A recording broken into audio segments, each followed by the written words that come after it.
Valentina Castellani, welcome to Out and About. It is such a pleasure to have you. And thank you for waking up this early to come and speak to us. Good morning, Marsha. It's a pleasure for me to be out and about. It's a lovely sunrise here in California.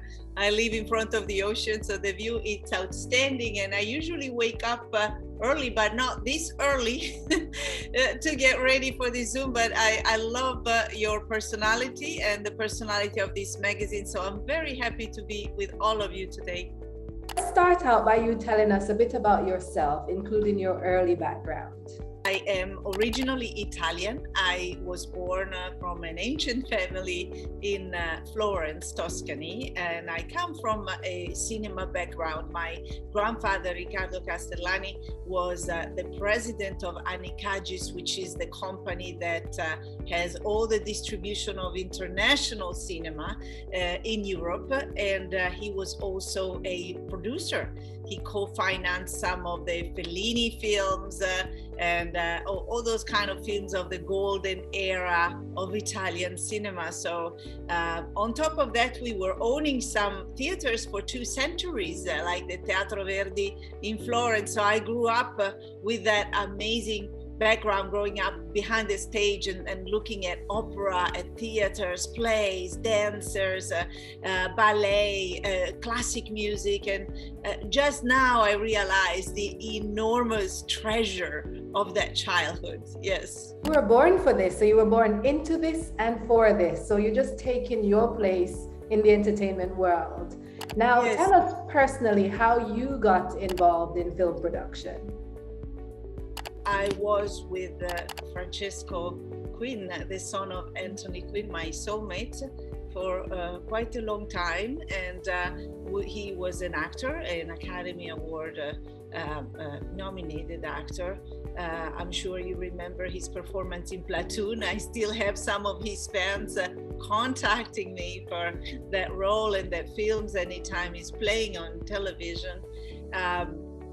And we started to do something together, you know, in terms of production. He was starting directing and stuff. And unfortunately, 10 years ago, he died suddenly of a heart attack in front of our kids while playing with them. So very unexpected and brutal. And especially for them, you know, they were 9 and 11 years old. So an age where you don't even understand what death is about, you know, forget about life, you know. So for me, it was of paramount importance to transform this very tragic experience in something beautiful, or to give a meaningful key for them to transform this experience. And that's how the Quinn Studios Entertainment started. I proposed to do a TV series about cycling because that was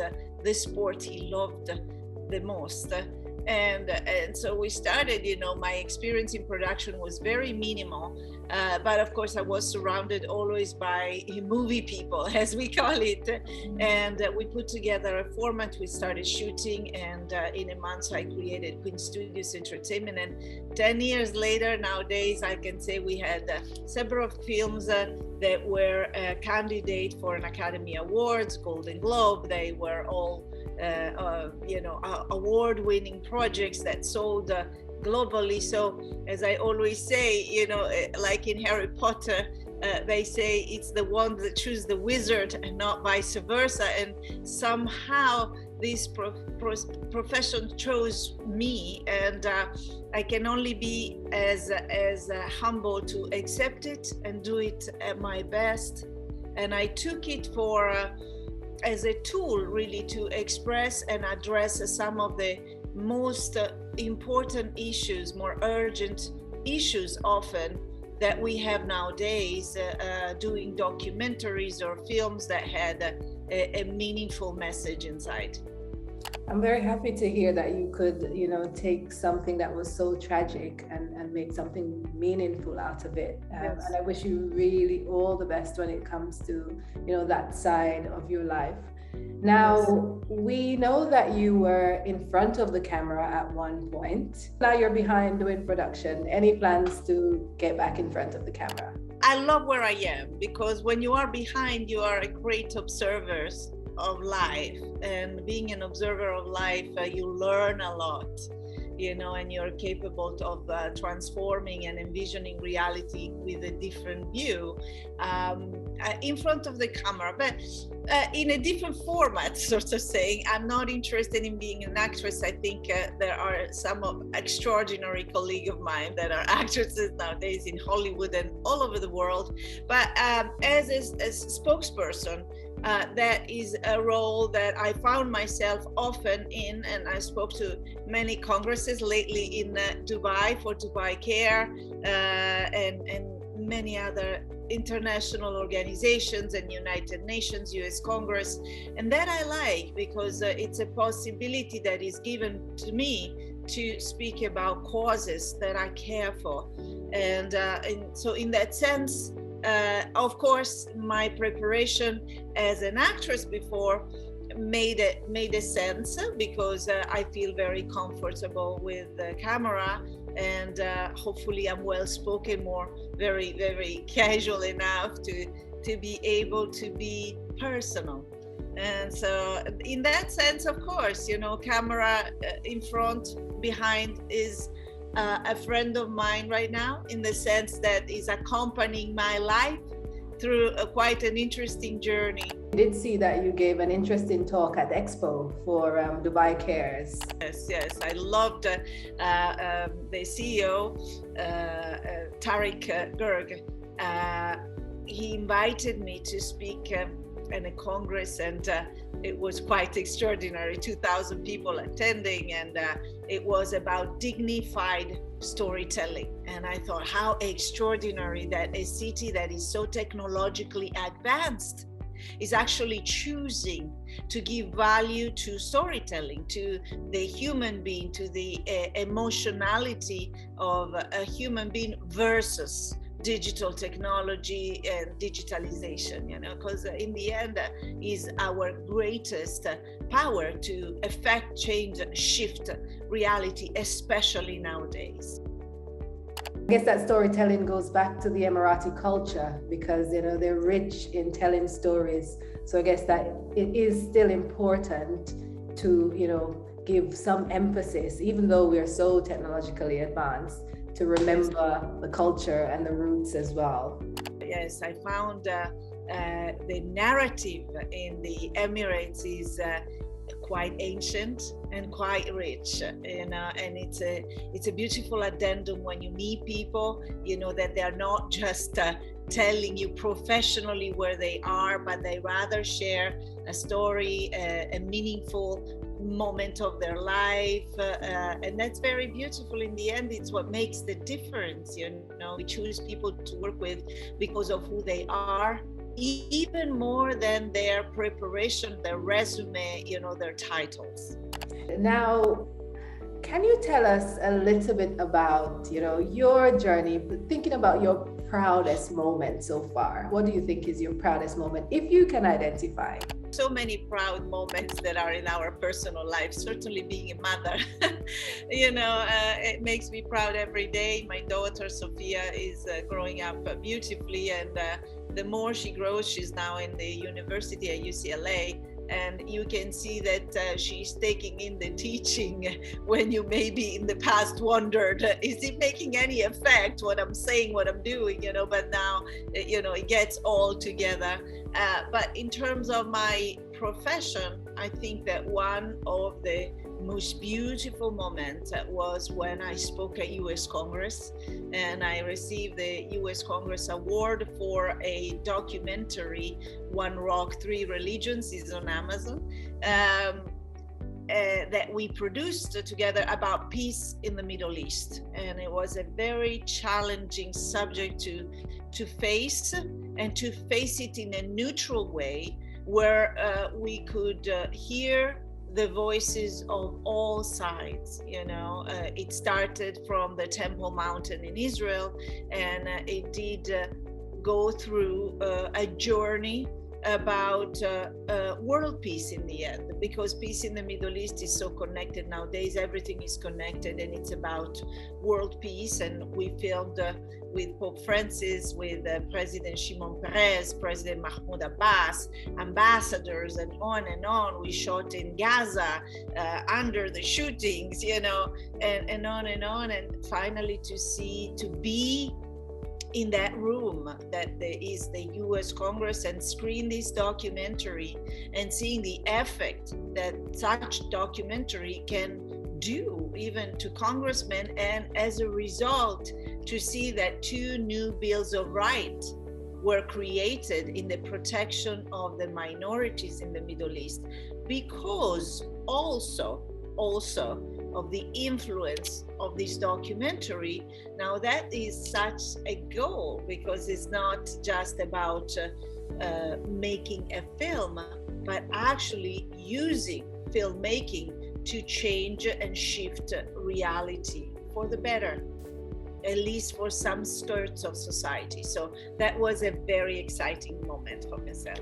Congratulations, that is exceptional. That is really exceptional. You can say that this is what I've done and this is the impact it's had. Now, while we're talking about films, we know that you are working on something in the Middle East, yes. Polo. Do you want to tell us a little bit more about that? I signed a beautiful and the first time partnership between our studios and His Royal Highness Sheikh Ahmed bin Faisal Al Qasimi Royal Office. And this partnership is historically the first one official between a Hollywood studio and the royal family in the Emirates. So I'm particularly proud. We are working together in producing films, documentaries, and TV series. And the first film that I proposed to them is a beautiful true story, very inspirational. It's an American story of a group of teenagers from very unprivileged background of the suburbia of an American city that finds redemption and inspiration through the sport of polo. So quite an interesting story, and because polo is basically one of the national sports in the Emirates, I thought this was a great combination to start our partnership together. And the film is produced by our studio, Quinn Studios Entertainment in Los Angeles, the Al Qasimi family royal private offices. Then a part is produced by Neredes Group in Paris. And we do have the Monte Carlo Polo Federation that is taking care of the technical part on set when the kids are playing polo. So quite a team, international team, and many more to come. And one of the most beautiful parts also of this project is the educational part of this project, because first of all, we're talking about real kids that in real life they are from all ethnicities, because as you know, in any suburbia by now of a big American or Emirati city, you know, like look at Dubai, when I'm there, we are all international, we all speak with an accent, and that's especially in the suburbias where the people are just arrived and kind of melt together in a very strange milieu, in the sense that they're not necessarily friends. As you know, they usually tend to stick with their own ethnicity, with their own people, and feel very defensive throughout people that speaks a different language, have different tradition or different skin color. And one of the points really of the film is, and the real story is that this polo team puts these kids together, females, males, boys, girls, ethnicities, nationalities, languages. And these kids, up to then, they were basically very resentful, very defensive to one another, enemies if you want. They find themselves to find strength in being one and participating as a team instead of an individual. So it carries an enormous meaning and meaningful message in terms of unity through diversity. and I loved the story for that. You know, one of those kids is now world champion in polo, so it's quite extraordinary, you know, where this team went through the story, the real story, as well as the film.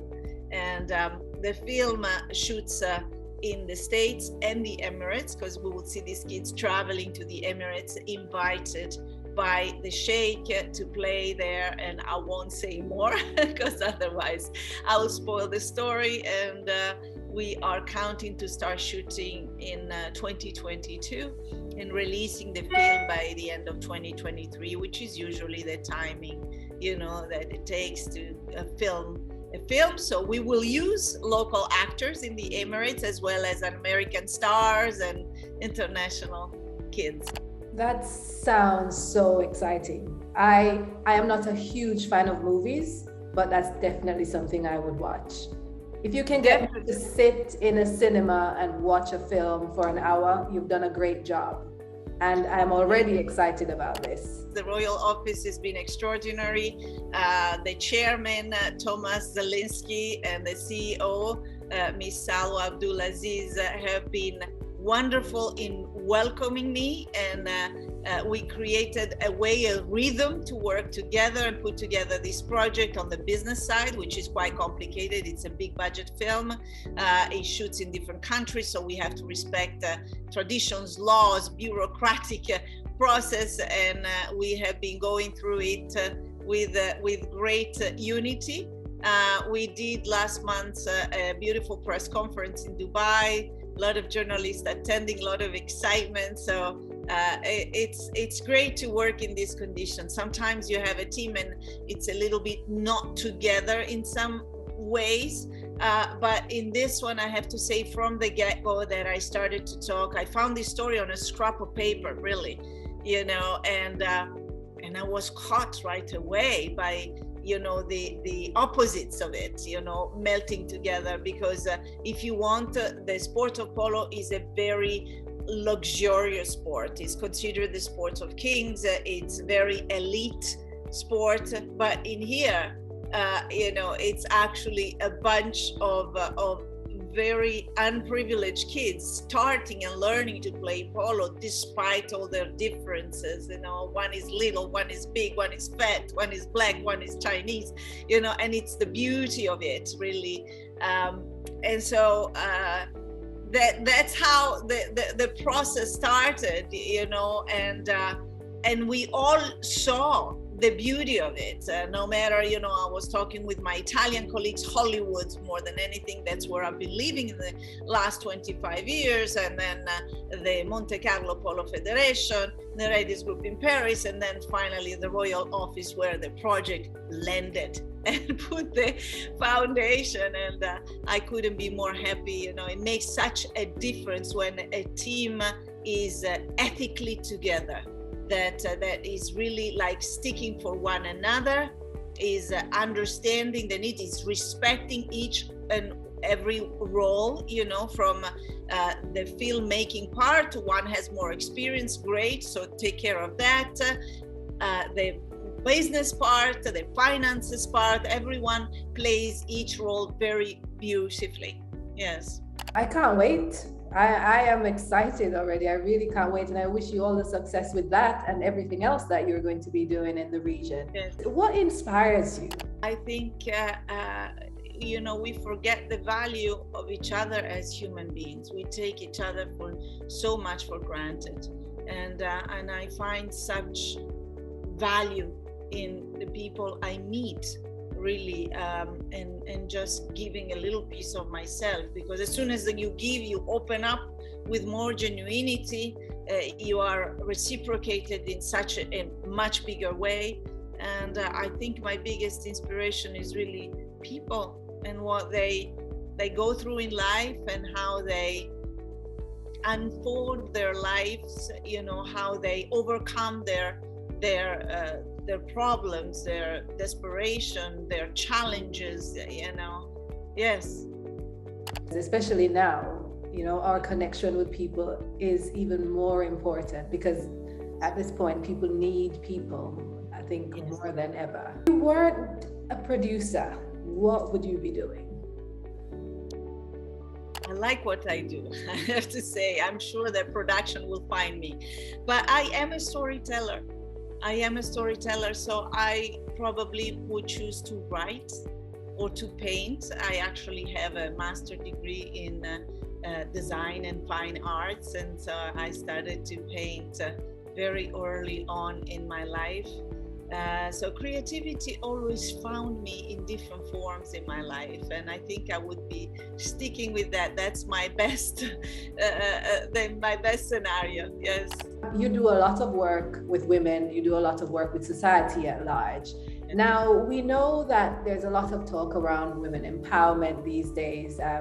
It is a hot topic, and different people have different opinions about it. Now, what are your thoughts about women empowerment? And do you think that women need to be empowered? If yes, why do you think so?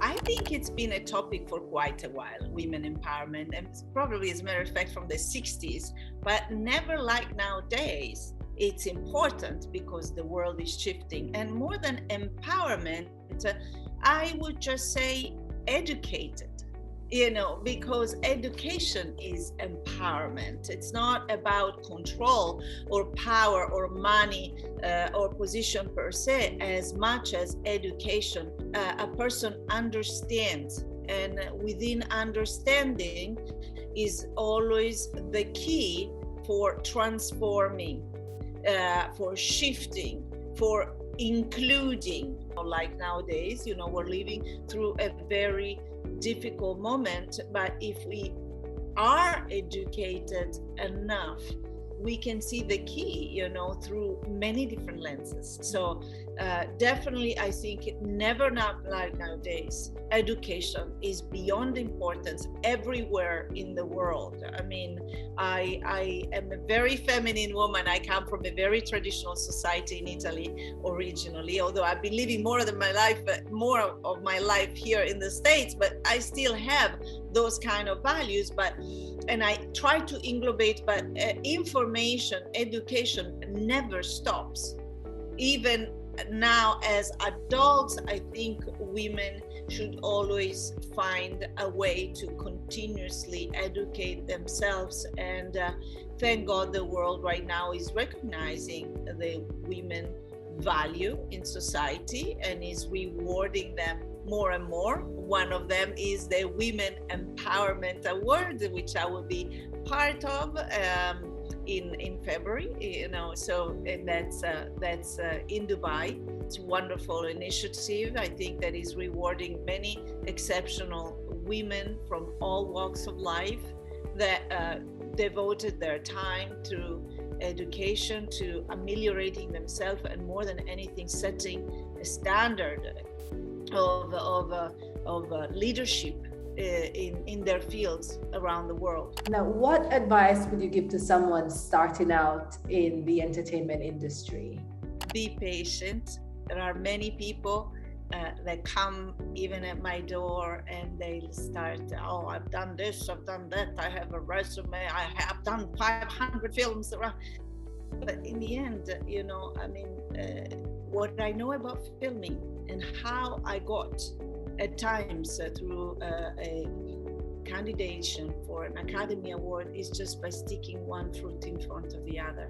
And I would never dare to say that I know everything and I've done so many films, so I've done everything. So humility and patience is very rewarding in this business, a little bit in everything, but humility and patience allow us to become better in what we are. And this is a business that requires a lot of it. There are amazing filmmakers, very achieved. So no matter where you are, even in front of an Oscar nomination, you have enough amazing Oscar winner actors, directors, filmmakers, producers, writers. Let's remember that this is a craft that is so kaleidoscopic. A film is about a whole team of people, with each one doing a craft that then is being put together as a puzzle, and it wins as a puzzle. So patience, humility, and the capability of working together in maximum ethics and respect. Those are the things that I would suggest and I would talk to a young filmmaker. You're writing a film about yourself. What would you call it? I'm sure that's going to be a tricky one, but what would you call the film? Well, hopefully the book of my life is just halfway, so there are so many chapters still to go through, and hopefully they are joyful. Not always my life has been as joyful as I told you before. You know, the death of my husband taught me incredibly about life and the shift, but I would probably call it keep it and do it from the heart, because in the end, you know, money, no money, businesses, titles, people plunge and suffocate themselves behind big titles that means absolutely nothing. The only thing that really makes the difference, and it did for me, you know, and when I say these things, I speak about myself too, because many times we all, you know, get a little bit blurred up in reality of what really matters, but keep doing it from the heart makes the difference, no matter where we are, no matter where the money situation is, the business situation is. The project, a film, a script, everything will sail and fly off only, take off only if is done from the heart. This is what I've seen, so I would call it that way, and not just for business but also for my personal life. You know, when I do things from the heart and I feel them in my heart, I never go wrong.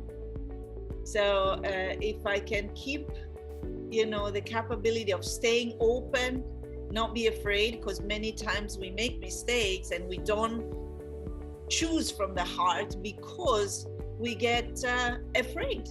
We get afraid, we start to become defensive, we start to create structures, titles, name, things, you know, and we just fail.